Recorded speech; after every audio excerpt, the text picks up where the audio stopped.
Yo, yo, yo, what's going on, everybody?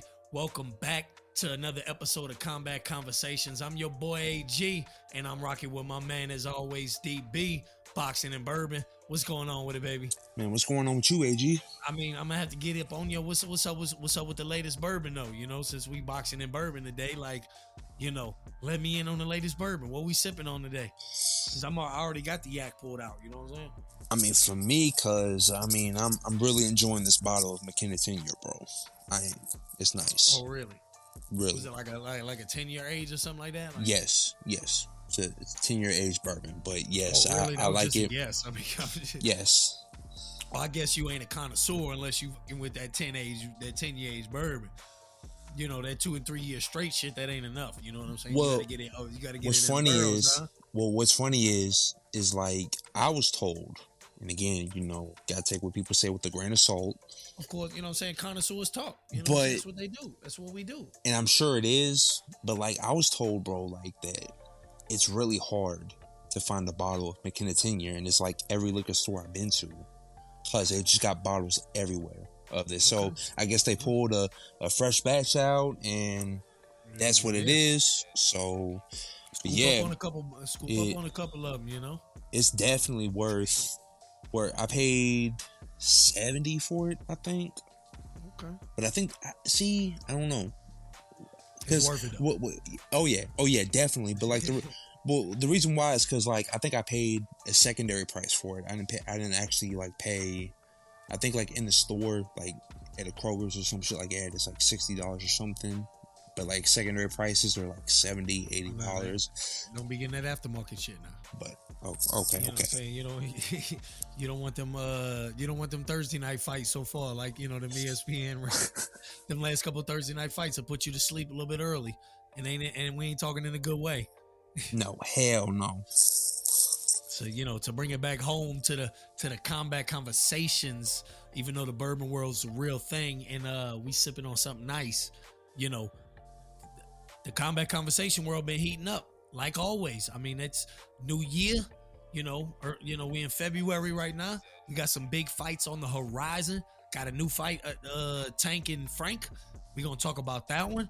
We got Kambosos and Loma, which has been quietly sitting in the weeds.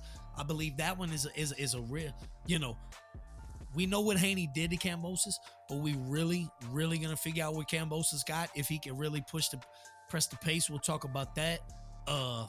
There's a lot of good fights coming up. So we got Benavidez moving up to 175. A lot of talk about what's Canelo got next. UFC side, we just had huge MMA fights with PFL versus Bellator. That was nice. We had Francis on the scene. He's supposed to be stepping up, getting a fight. We're gonna see what's up with that. Well, his fight's coming. His fight's coming up in a couple weeks too against Anthony Joshua. We gotta see what that's gonna be like. If he's gonna hold his own, because, you know, we do know that MMA, boxing, completely different sports. So I believe it's a separate stock. Just because, you know, just because Francis might have his way in the ring with one way, it doesn't mean he's gonna have any. So we're gonna talk about that. Which way Francis gonna go? He didn't got the bag. Which way we rolling with it? And then, you know, outside of that, you know, Volk getting slept again. Oh man, that one hurt. You know. So, real quick, you know? you think that's Father Time creeping up, or it's a little bit of both. A little bit of Father both. Time, you know, I'm gonna mention it. Father Time, and the timing of everything, the way, you know, residuals of, you know, downhill effects, the way Islam handled him, you know, the way it happened twice. It just, I don't know. It's a downhill effect and it's momentum. So, but huge slate on the cards today. I mean, you know, there's really no bad place to start. But I guess the biggest place to start is the shocking news of Tank's next opponent being Frank Martin. So what we thinking about that? Is that a good, put it like this, is that a good fight? Are you satisfied with that fight? You satisfied with seeing Tank versus Frank next? I am. Hell yeah, okay. I am. Because, like, look, and, you know, I told somebody this on Twitter the other day. Like, Loma, Shakur, Haney, like, those are the big fights for Tank. And obviously he's not going to get those back to back to back. But Frank Martin, he's a top 10 lightweight. You know, I think he's going to be a serviceable opponent, a respectable opponent.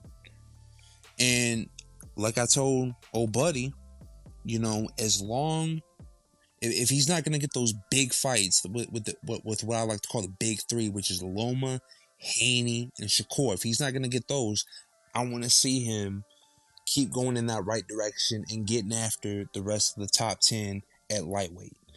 Because, you know, again, bro, and I get it, there's no shortage of fights, you know, that can't be made, but you're not going to get the big names all the time. But there's plenty of contenders. And like I said, you got the rest of the top 10. So I think as long as Tank keeps heading in that direction, bro, I don't have a problem with it at all. Now, as far as actually getting into the fight, like, I still think it's going to be another night at the office for Tank. You know, I do like Frank Martin. I do think he's skilled, but he's also flawed. And with, you know, I get it. He headlined a fight when he went against New Ali, but New Ali and Tank are two totally different animals. Like, he's never been in a fight of that magnitude, that atmosphere, and I think his eyeballs are going to get a little bit too big, and it's just another night at the office for Tank, or should I say Abdul Wahid. I mean, you know, I'm waiting to see how the fight's going to be promoted. Like I said before in the previous episode, you know, if they promote him as Gervonta Tank Davis, that's what I'm going to call him. I'm going to call him Gervonta Tank Davis. If they promote him as Abdul Wahid, then I will call him such. But until then, you know, hey, you know, it's great Tank Davis right now. So he's supposed to be fighting Frank, and which is a fight I too like. You know, I'm keeping that same energy. We thought that would be a real good fight for Shakur. We wanted him to step up and fight Frank Martin. We kind of called Frank Martin a duck for not taking apparently whatever on the heels, right up on the heels of us calling Shakur a duck for not taking 25% against Haney. So regardless to say, I'm keeping that same energy. You mentioned it just now. You got the contemporaries of that division, Tank, you know, Haney, Shakur, Ryan Garcia, and you got the others creeping up. You got the Keyshawn Davis, you got Frank. So we want to see where they at too. Mm-hmm. And the only way to measure them up is either to put them together, and usually two prospects don't necessarily always match up against each other because they too trying to make it to the top with all these belts, and then you get the clash, and that's where it brings in the eyes. So at this point, we want to see Frank and Keyshawn against one of the top guys of the division. We'll give them the respect on that one. So I'm keeping that same energy. I believe Frank was a good opponent for Shakur. I wanted to see it after the De Los Santos disappointment Thursday night sleep fest. I'm looking forward to seeing Frank and fight Tank now. And to your point, I don't, you know, maybe another day at the office, I could put it like this. Frank's going to make him work for it. It ain't going to be easy. This, you know, we looking at the heels of let's dissect the resume real quick. We got a minute. Who's Tank's last fight? Ryan Garcia? Yes. And that happened in May. We, you know, not to say ring rust, but we looking at a full year. These PBC stars do that, so that's irrelevant. Okay. Ryan Garcia. Not necessarily. We need to see more. I mean, that the way Tank handled him, even though he's a name, the boxing stock is low for Ryan Garcia right now. So we waiting to see what he does against Haney. We're gonna talk about that. Let's take it a step back. You know who Hector Garcia? That's aged terribly. That win has aged terribly.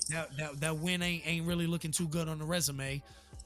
We could take it a step back even further. Rolly. I mean, that's another one that really hasn't aged well, and I don't care that he has a belt. He didn't deserve that belt. He got that belt off some Tony Weeks bullshit. So not even about aging. I just don't think that win got more credit than it deserved.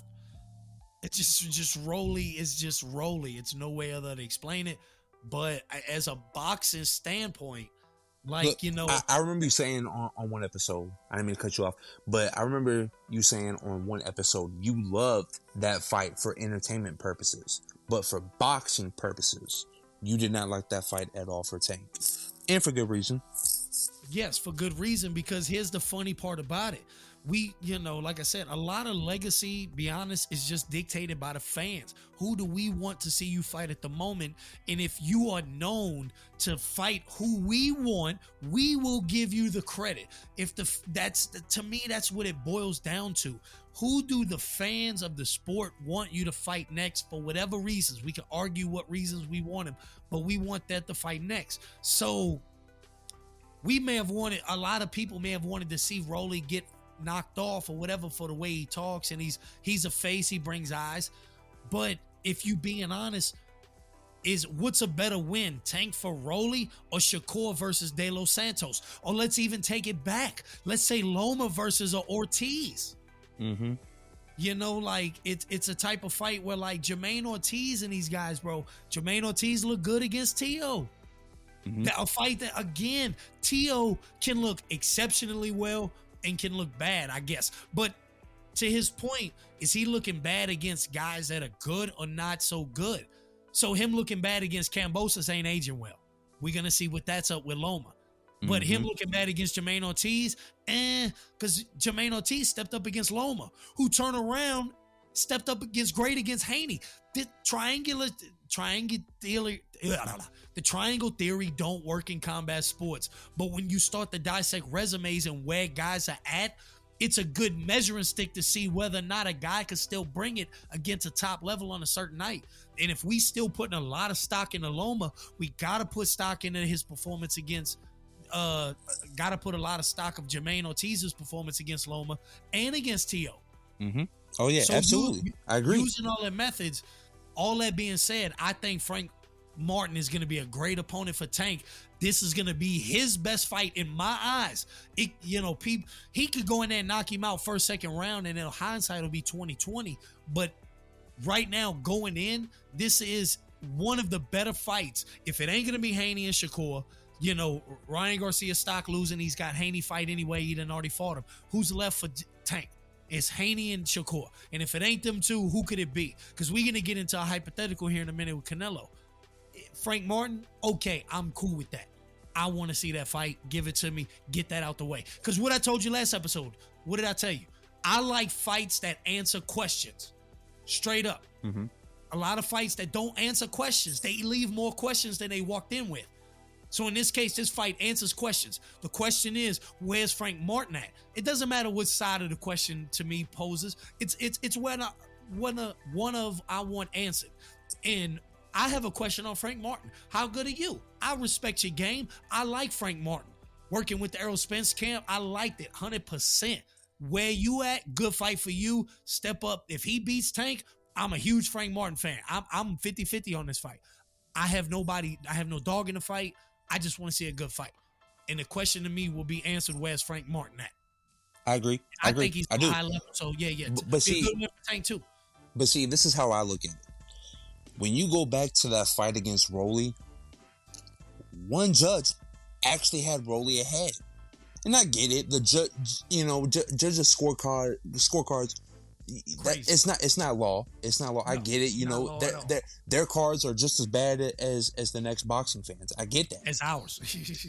But I mean, there is something to be said about it because I mean those are the professionals. Like those are the guys that are there.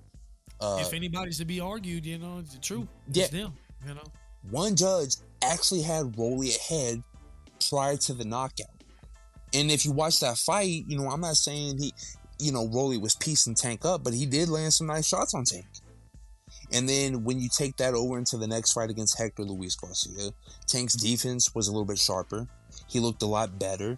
And then when you go over to the Ryan Garcia fight, and it looked like Ryan didn't even belong in the same ring with him.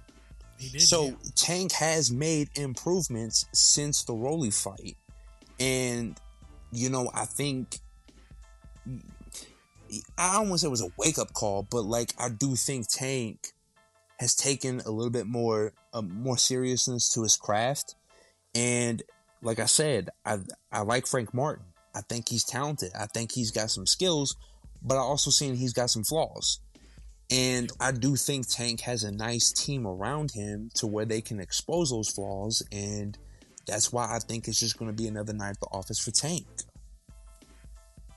I can see that happening. I can see Tank just going in there methodically, just go ahead and working it out. Same thing, get in on the inside, see where he sees best.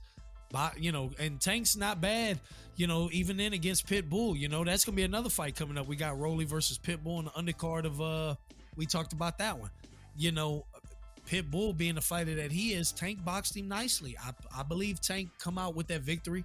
I believe he boxed him well, and I want to see more skill of that nature from Tank. We know he's got the knockout power. We want to see the knockouts, but as true boxing enthusiasts, as boxing gurus, we love to see the sweet science. We love to see a knockout come from the result of sweet science, if that makes sense. You know what I mean? We all good on one punch lucky knockouts. We cool. We love to see them too. But when kind of like with the Bud situation, went in there methodically just broke Errol Spence down, and then finally got the finish. Like, that's what we love to see in all type of fashion. We love to see a knockout and a stoppage come from sweet science. We love if we could have the best of both worlds in one fight. That's what boxing and exciting is all about with combat sports. When you can methodically break somebody down and finish them, it's just a pleasure to watch. And I think if Tank brings that against Frank, that'll be a formidable opponent. I'm giving him his props. Get that off the board. Next, I guess I don't want to say the winner, Haney and Garcia. It's going to be Haney, but it's got to be one of those two top dogs next. It's got to be after that. I hope so. I do. Yeah. I hope so. But I mean, and to kind of piggyback off what you said, yeah, there is something to be said about watching a fighter methodically break somebody down and then get the finish. I'm cool with that as well.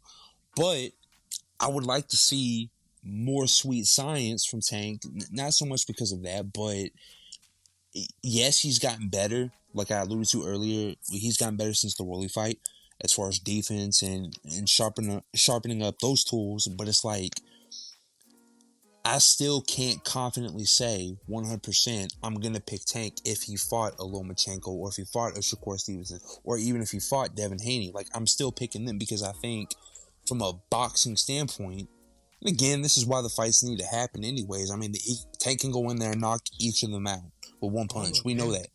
Yep. But, I think those three, they're going to make Tank work for it. They're going to neutralize what he does best, and I want to see if Tank can adapt to that, and that's why I think we want to see more of the sweet science from him. It's not so much, yes, it would be nice to see him methodically break somebody down over the course of a 12-round fight, but if he's coming across somebody that can neutralize his power and take that ability to knock him out of the equation, I want to see how Tank can adapt to it, and if he can adapt to that. Yeah, I believe he can. I believe the more I see from him, the more I'm liking him, the more I'm getting impressed by Tank. And I think Frank Martin is a fight that is going to boost or lower that stock. We really going to see, because I believe Frank Martin is a type that can deliver a tough time and make you really think about, again, not to beat a dead horse before we move on, but I've said it before and time again, you can go into a fight and lose and get more respect than sometimes certain wins. So in this case of Frank Martin, you can go in and lose this fight against Tank Davis and still walk out being like, man, this man is the real deal, top deal fighter. He earned my respect even more, and Tank might walk out with a dub. So that's how the cookie could crumble. So I'm waiting to see how that fight develops. It's definitely a fight I want to see. Answers questions. I'm cool with it. Bring it on. I'm waiting to see it. Absolutely. Yes. So to move on to upper higher divisions, because that 135 is going to be cracking. Like I said, we got Haney Garcia, we got Loma Kambosos, we got Keyshawn handling his business. That Shakur coming back soon, we know it. A lot of that mixing up in that division. But let's take it up a couple steps. David Benavidez said he ain't waiting on Canelo no more. He said, fuck it, I'm up. I'm moving up 175. Hey, respect to him. I'm going for the real deal. I'm getting the win. I'm going to go ahead and knock this guy, Alexander Giovostic, off, and I'm going for Better Biev and Bivol. Winner of that. Fuck all the bullshit. I respect and it. Shout out David Benavidez for that. My man doing his thing on that. Because in this case, here's the question I'm gonna pose to you, so you go ahead and break it down. I told you I'm a fighter. I'm a fighter. I'm a guy who likes to see fighters in fights that answer questions. So we gotta, as much as I want to point out hypotheticals, let's keep it in the moment and be real. David Benavidez is moving on. Show respect, everything. We know we're not getting Canelo versus Benavidez next. Even if we happen to get it down the road, hindsight 2020, we never thought we'd get Bud and Spence. Got it. It happened a while ago. We talking about it. We think we may never get Canelo Benavidez. But if we do, it ain't gonna be now anti-way. So, question I pose to you. We know we ain't getting Benavidez. Who's the next fight you want to see Canelo fight in May that may answer some questions for you? Who do you want to see? Because if David Benavidez is number one, it's out the question. Can't have Benavidez. Who's Canelo in the ring with next if Drake had it his way? Probably Morrell. David Morrell. I mean, Okay. that's I know some people have him as the boogeyman in general, but I've always thought, over the past year, Benavidez has grown on me because at one point I was a big, I don't want to say hater, but I was a big critic on Benavidez. But he did the very thing that Canelo wanted. Canelo's talking about how all these contenders got to fight each other. Well, what's Benavidez do? He goes out and he beats the brakes off Caleb Plant, former champion. He also fought Canelo. Canelo already did that too. Yeah, and I get that, So to speak. But still, Caleb Plant, he's a big name at 168. Went out there, beat the brakes down, like what you just alluded to, what we talked about earlier with Tank. He methodically broke him down, and no, he didn't get the KO, the stoppage, but still put on a hell of a performance. Then follows that up and beats the guy that so many boxing, I guess critic or enthusiasts or around the world, whatever, on Twitter, whatever. He beats the brakes off Boo Boo, who was looked at as the boogeyman for the absolute longest time. Didn't just beat the brakes off him, made him quit on the stool. So after those two performances, I'm like, okay, he's earned a Canelo payday. He's the winner of the Canelo sweepstakes, in my opinion. Canelo backstrapped. He doesn't want to do that. He'll tell you he don't care if it's David Benavidez or whoever. He don't give a fuck. Clearly, he does give a fuck. Like, for whatever reason, David Benavidez can't get a fight with Canelo. So, again, props to him for moving up, for wanting to fight Beterbiev or Bivol, the winner of that. Can't wait for that one. Exactly. So, Saudi's taking over. I guess, like what you asked earlier, if I had it my way, I want to see David Morrell. Okay. I don't want to see Edgar Berlanga. He does. Bro, that's nothing. That's nothing. Shout out Edgar Berlanga getting the dub last night. Getting the dub. Bro, stop. Knockout faction. What you mean stop? Edgar Berlanga, I was going to get to who I want to see next. You talk about David Morrell. Actually, that'd probably be my number one fight too. I mean, may as well make it happen because I want to see Benavidez Morrell. That needs to be mixed up. Simple as that. David Morrell's probably the next best thing at 168. Again, that's probably, I would go that route. But let me go ahead and switch it in a different gear since you already made the case for Morrell. I mean, at this point, for real, just a way to me to answer questions, matchups at the time, get them out the way.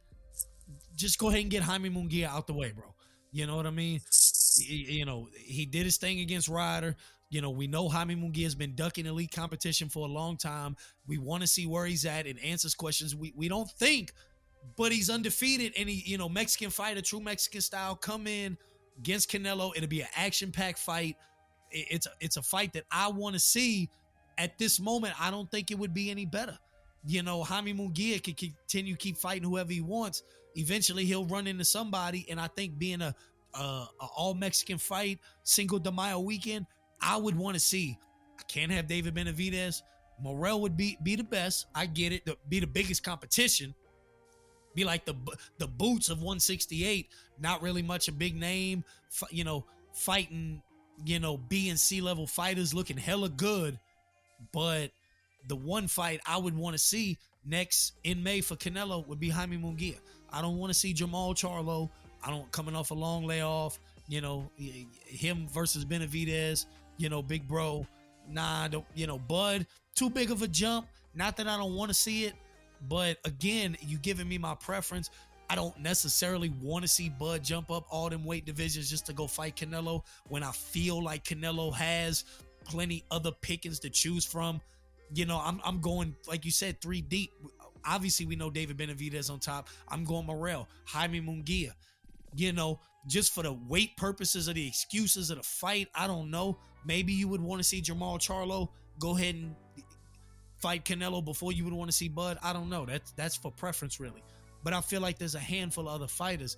And me, I'd go ahead with Jaime Munguia. Let him get his ass whooping. Get him out the way. Cinco de Mayo weekend, all Mexican fight. Give me a showdown. Jaime Munguia. That's what I want to see next. I don't want to say Jaime Munguia is like Berlanga. I think he's a step up from Berlanga, but I don't even want to say Berlanga. I feel like he don't deserve a fight. That's why I didn't even mention him in my whole rant.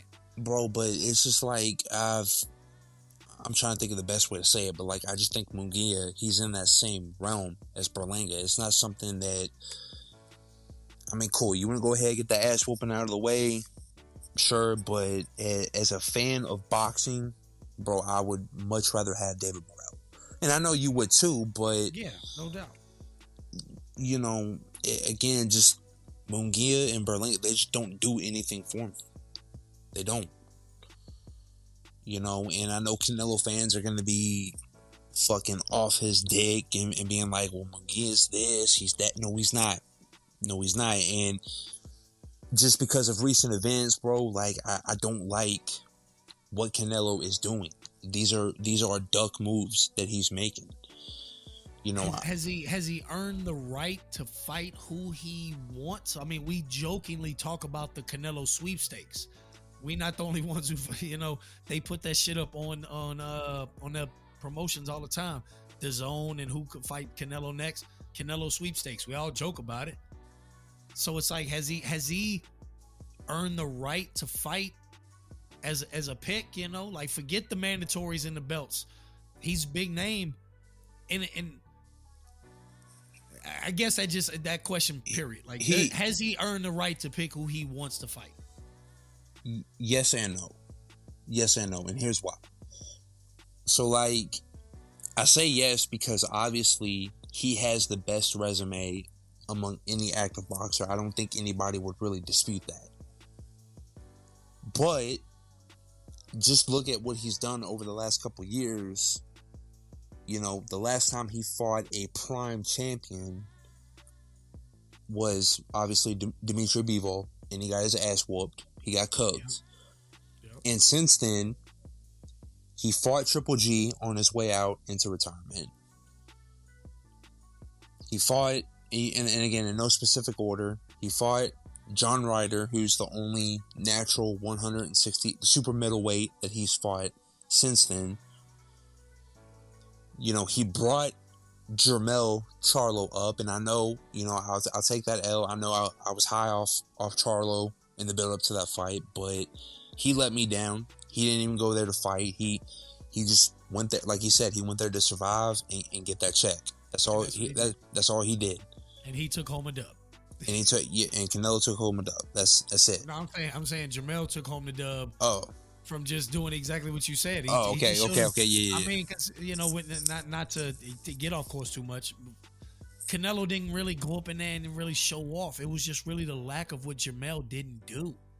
And I really feel that, Jermell could have had his chances to put Canelo away in certain rounds and just didn't do it. So he went up in there, he collected a dub on what he meant to do. Go in there, collect the check, survive, and walk out unscathed. But his last meaningful win was back when he beat Caleb Plant. So, and that was years ago. So it's like, I get it, you are the face of boxing, worldwide. I get it. Stateside, we could argue it's Tank. But just in general, Canelo is the face of boxing. He does have the best resume among active boxers. He is a future Hall of Famer. Like, these are all facts. So I get why he's earned a right to pick who he fights in that sense, but at the same time, it's like, it's been a minute, and you need to give the fans what they want to see. And we don't want to see you spend, I know he said Canelo wants to, box for 5 more years, but we don't want to see, at this stage in your career, going against the Berlangas of the world or the Jaime Munguias of the world. No. If you wanted to fight Charlo, you should have did that years ago when the demand was high. The demand is low. It's not even low. Nobody's asking for Jamal Charlo. No, not right now. No, I mean, if anything, Jamal's got to come back and prove himself. And simply fighting Jose Benavidez off a 2-year layoff ain't it. And like you said, I mean, I love me some Terrence Crawford, and if he was to fight Canelo, we're tuning in. But even then, that's not something I'm really wanting to see right now. What I wanted to see is David Benavidez and Canelo Alvarez. He did the very thing you wanted, and after he did that, he still can't get the fight.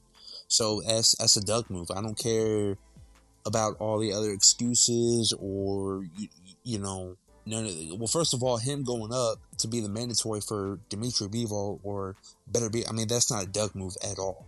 No, I mean that's doing. I've seen so many people on Twitter try to allude to, well, if he really wants Canelo, why would you move up?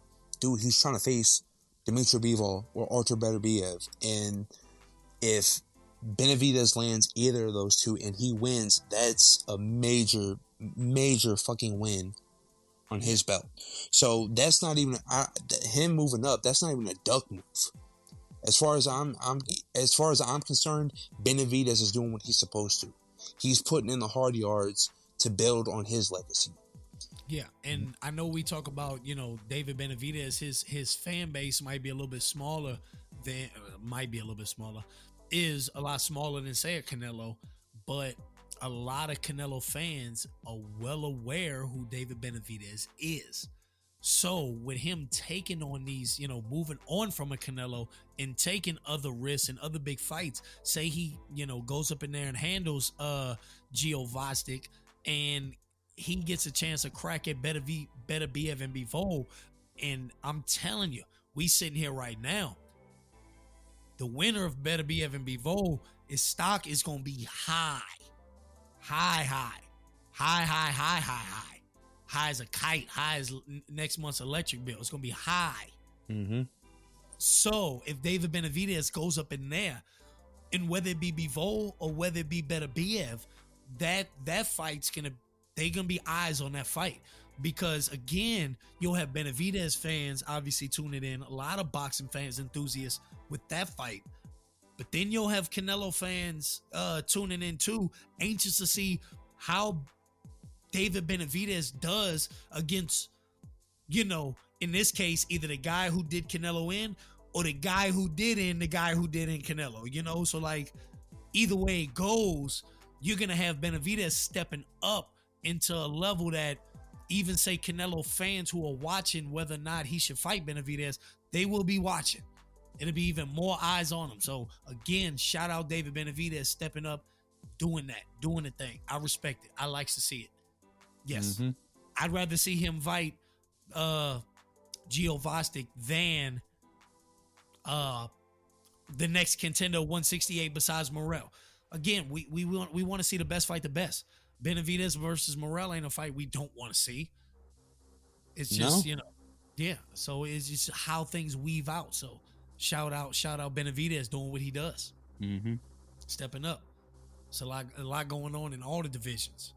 Already. So, shift gears coming on over to the MMA side.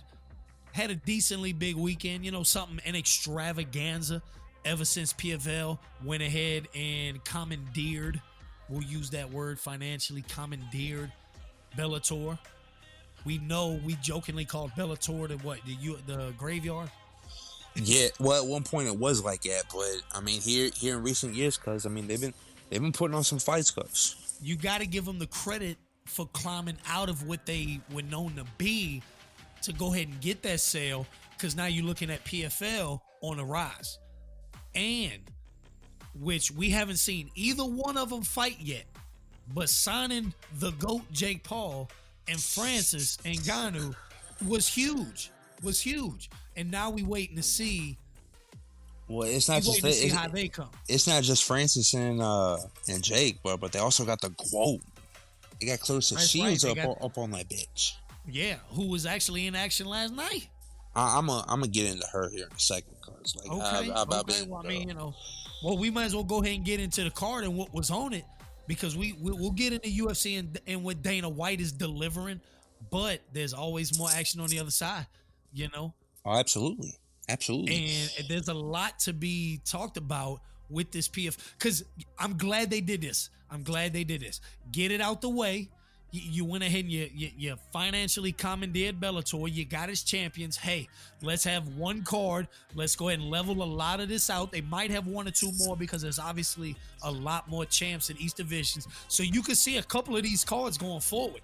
And I like that, because you gotta start merging these champs under one umbrella. Who's the real deal and who's the top dog? So now that you got a couple of these fights coming in, we saw a few of them last night. What's next, and what did you see last night on a PFL versus Bellator scale? Because there's a lot to.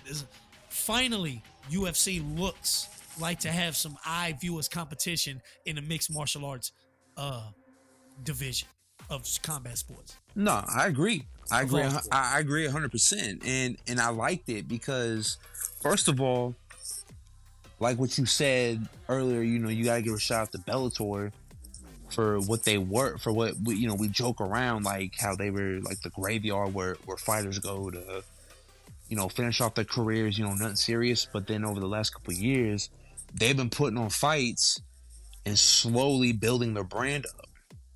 And I liked what I saw yesterday.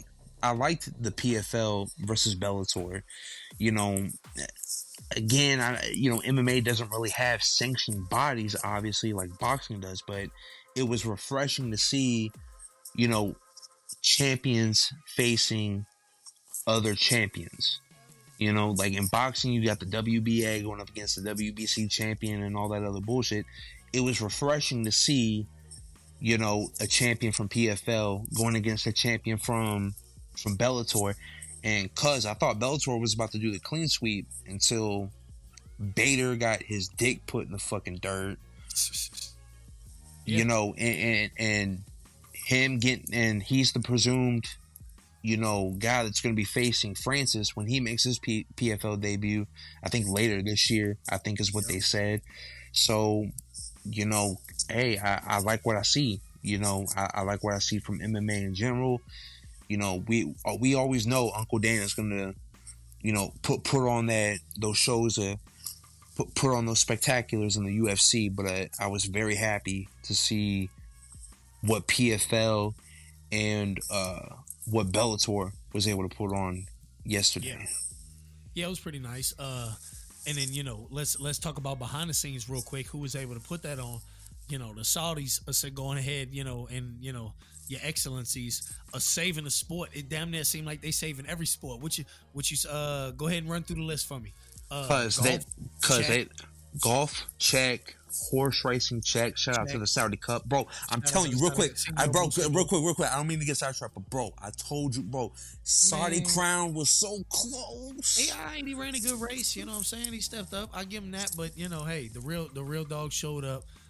And went ahead and put him away. Uspa Tesoro, good ride by him, who I thought was going to take it. And then Bashada Senor Buscador, no doubt. Tough horse. Everybody true. Yes. A true rags to riches story. Yes. But yeah, I mean, horse racing with the Saudi Cup. You got Live Golf, check. Boxing for what they've done the last couple months and what they're getting ready to put on. And then obviously with what they did with MMA, putting on that PFL versus Bellator card. So, yeah, I know the Saudis be catching a lot of hate, and I don't know why, but bro, it's like they're saving the sport by one event at a time, whether it's MMA, boxing, racing, golf, whatever. It is, so shout out to them because they making that happen. But again, something that Well, even then, he's over here working with him and stuff in the UFC and how that works and everything. And, he's done his thing in Dubai and all that. But he sees what they doing over there in Saudi Arabia, and he's going, we got what we got. Let's talk about 298 real quick. Volk and Poirier. My man Volk. Tough to watch. Tough to watch him go out like that. It is. And, I think I asked you earlier, was it Father Time or was it him just being on a skid? And, I think I agree with you. I think it's a little bit of both. All great things got to come to an end. And his run, I mean, bro, he was number one pound for pound for the longest. He's had the second most title defenses in featherweight history. He's always been a company man. He never turned down to fight. He came in on short notice against Islam Makhachev. Man, that goes a lot unappreciated. Knowing how close that first fight was, and that fight was some wear and tear.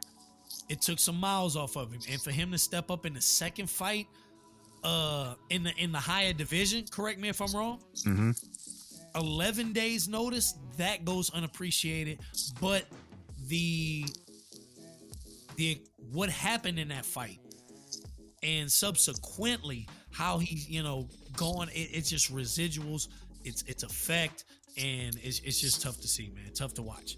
It is back-to-back knockout losses, and they're both brutal. I mean, I get it, not a knockout loss is a knockout loss, and obviously anytime you get slept, it's never good. But the way he went out, I mean, that head kick, the way his head was bouncing off that cage when Islam was just fucking fist after fist. I mean, bro, it wasn't pretty, and then just the way his body dropped after Poirier slept him. Yeah. Slept. I mean, it was tough to watch. It's a definition of slept. When you go to bed and your body goes limp, that's it. You laying there. That's it. Knocked out. But it's not just him. I mean, Izzy, he hasn't looked. He's looked mortal his last couple fights. Yep. I know he got his lick back against Alex Pereira, but even then, I mean, he's, he got knocked out the fight before, and then he gets pieced up by Sean Strickland, and then, Kamaru Usman, he was number one pound for pound for the longest time. Looked like he was never going to lose. Gets knocked out by Leon Edwards. Granted, I know he was winning the majority of that fight. I think he was like 30 seconds away from retaining the belt. Comes back, gets dominated by Leon, and then he loses close. You see how it is. Yeah. That head kick. Just something about it. I mean, it's not necessarily good going forward. And it's just seen time after time. Mm-hmm. After those vicious knockouts, it just ain't quite the same. Mm-hmm. So that brings us up to what's coming up next in 299. And I think we got a big one on our hands with the Sugar Show. We love us some Sugar Show. I do love me some Sugar Show. But Cheeto Vera? Yeah. I think he's going to get his lick back against Cheeto. I do. I think since the time they first fought, him and Cheeto gave Sean his first L in the UFC. Granted, it's not like he dominated O'Malley. O'Malley got hurt in that fight, and that played a huge part in why he lost to Cheeto the first go around. But I think since that fight, I think Cheeto's a respectable opponent, but I just think O'Malley has gotten better since then. I don't want to say Cheeto's gotten worse, but I feel like he's been stagnant since that time. So I think Sean's going to go in there and take care of business. But Merab, who fucking dusted Triple C, not this past weekend, but the past card, I think he's going to be the one that takes the belt from O'Malley, but that's a conversation for a different day. But I think for this upcoming pay-per-view card for 298, I think Sean's going to go in there and get it done. Okay. Got a lot of other exciting on the card. Ain't Poirier on the card? I mean, So all eyes be on him when he comes. He comes to fight. He's always a dog in the fight. Oh yeah, never a boring fight when the diamond is back in. But I don't know. I think Poirier's in a weird spot. It's like he's without a doubt a big star in the UFC, but I don't see him getting a title shot here soon. But it's like, I don't know, bro. I just think he's in a weird spot right now. Not anything good or bad. It's just, I just think he's in a weird spot right now as far as his career goes. Like, after this, depending upon how he looks, and obviously if he gets the win, like, I just think there's a couple more fighters ahead of him that deserve a shot at Islam more than he does. But we'll have to talk about that when that conversation comes. Yeah, I mean, so we got that big one coming up. I believe that's in like 2 weeks. So that's the March pay-per-view, because obviously we know UFC's game plan. Basically a pay-per-view a month. They delivering it. Sometimes they might come with 2 a month, meaning first weekend, last weekend, but they might stretch it out and then go another 3-4 weeks without one. So we know they model. And then we right up on the heels of UFC 300, who Dana has claimed that he wants to be an extravaganza. And didn't Pereira just get, Jamel Hill get added to the card? I mean, Jamel Hill and Alex Pereira, that's the main event for 300. I like that. I do like it. I do. And I like the card in general. I do think the card in general is absolutely fucking stacked. But correct. I can see why some fans are kind of turned off, because Dana, and I get it, Dana is a promoter. And I get it. He's got to sell it. He's got to make the event, like you said, an extrinsic. He's got to make the event as big as he possibly can. But, and correct me if I'm wrong, could be wrong, but I could have sworn I heard Dana say that he doesn't really need, because a lot of people wanted Conor to be on the card for UFC 300. Dana was like, we don't need Conor. Like, this card is gonna be bigger. It's gonna be bigger than any fight Conor's would be in. And when you make a claim like that, because regardless of how you feel about Conor McGregor, even though he hasn't had a meaningful win in almost a decade and hasn't had a win in 4 years, without a doubt, if Conor fights, people are gonna pay and watch. He is still the top draw in the UFC. He's the biggest draw in the promotion's history. So when you make a claim that you're going to put on an event without your biggest draw that you have in your promotion's history, expectations are going to be high. And when again, if this was any other card, if this was 295, 294, 288, this would be arguably one of the better ones. People would be like, bro, this card would be Zane Whaley, Justin Gaethje, Oliveira, Jerry Prochazka, fucking Bo Nichols on there, Holly Holmes on that bitch. Yeah. Jessica Andre's on that bitch, Bobby Green's on that bitch. Like, bro, this would be like people would be talking about this. That bitch, like Aljamain Sterling's on that bitch. Yeah. Yeah. Exactly. I mean, it's crazy. And it's still a great card. It's still a fantastic card. Nobody's disputing that, but it felt like the hype didn't match, and that's crazy to say because of all the names we just listed, but that's the expectation that Dana put on it. And when he announced that main event, granted, I'm all for Alex Pereira. He's one of my favorites. Never a boring fight. Love watching him fight. But I do think there were bigger main events out there that could be had, but I can't complain too much, because like I said, I do think it's a fantastic card. Obviously, I'm looking forward to it. I know you're looking forward to it, but I just do think that Dana White kind of oversold it a little bit. Little bit. I mean, like you said, I guess in all, it boils down to the main event itself. Because if you can deliver this exact card basically how it is piece for piece already, it's the what makes this card A+ from top to bottom is the support that it has. It's crazy of the support. That's what, to me and to fans, really make a deep card and worthy of pay-per-view. Am I buying this? Yeah, a lot of the times what boxing has been a prisoner of is the main event, just banking on the main event. People are going to buy it because they want to see the guy who's headlining the show. And then they deliver some piece of shit at the bottom. The supporting cast is just not that good. And it makes you question, do I want to buy the whole package next time? Or do I just want to see my guy in the highlights? So in this case, the supporting cast is as good as it gets, as good as you could possibly get for a supporting cast. But is the main event, if your biggest draw, like you say, Conor ain't gonna be there, what can you deliver as the main event with this same 6 to 8 supporting cast fight? What main event can you deliver that would top the absence of not having Conor McGregor? Could you name one? John Jones, but he's not available because John Jones don't seem to be available. And well, not just because of injury, but dude, I don't know if that picture was real or not, but it looked like he be eating one too many donuts since that gun fight. I mean, Photoshop's a motherfucker, but still, I don't know. I mean, Volk. I mean, he's not where he once was with his losses. Even then, I don't know if he would be that guy for that kind of event. I don't know if that's it.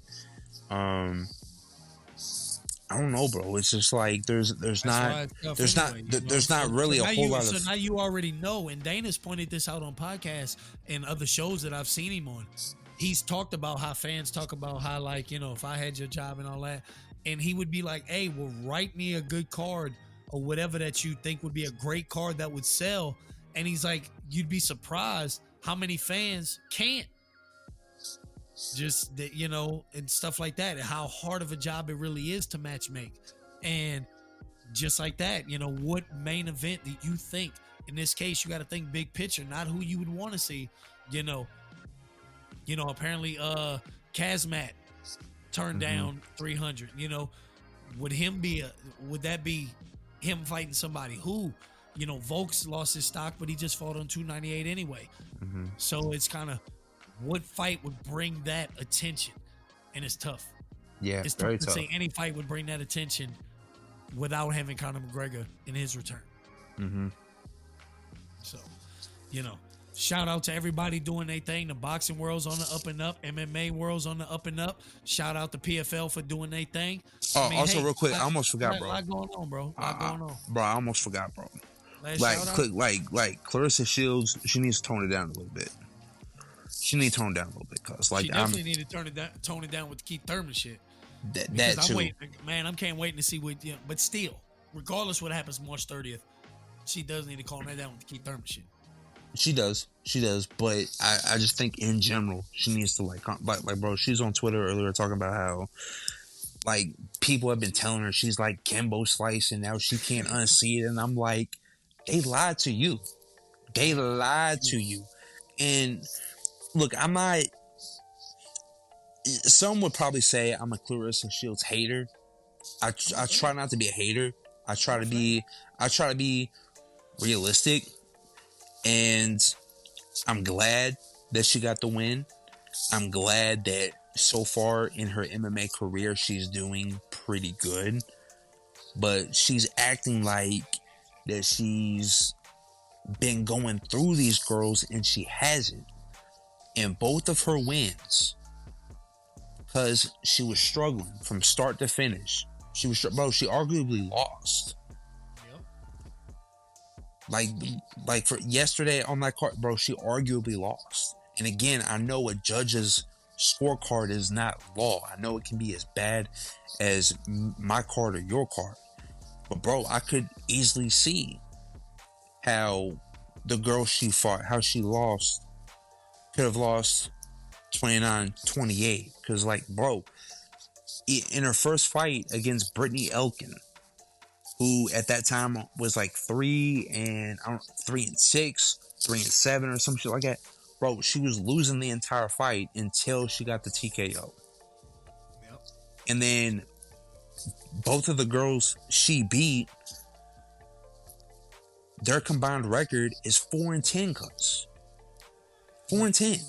And then the one time she faces a fighter with a winning record, she loses. So I think she just needs to like tone it down. I get it. You're the GOAT. You're Clarissa Shields. You've accomplished what you accomplished. But it's like what you're doing in boxing when you're running through all these girls. In boxing, you're not doing that in MMA. Different style, totally different sport. Can't even compare them. Yeah. Really. Yeah. So, again, I'm glad she got the dub, but she need to tone it down. Yeah. So I can see where you're coming from on that. Which proves the point even further. A lot of things going on both sides of the fence, and now you even getting a lot of crossover. France is doing his thing against Anthony Joshua coming up, and yet we still want to see him against that PFL champion. We got Clarissa Shields over here. We want to see her against Alicia Baumgartner, and we want to see her go up against somebody over in the MMA world. We want to see Jake Paul the GOAT go up against somebody, Tommy Fury even better up in boxing. We want to see Jake Paul up in the PFL. We just want to see it all right now. So it's a lot of big things going on. Combat Conversations is going to be here for it. Make sure y'all hit us up on Twitter, aka X. Make sure y'all look for us on Facebook because we're going to be bringing it. We're going to be delivering it. So I've been your boy AG, chilling with my man DB. We back up in the building. Peace. Peace.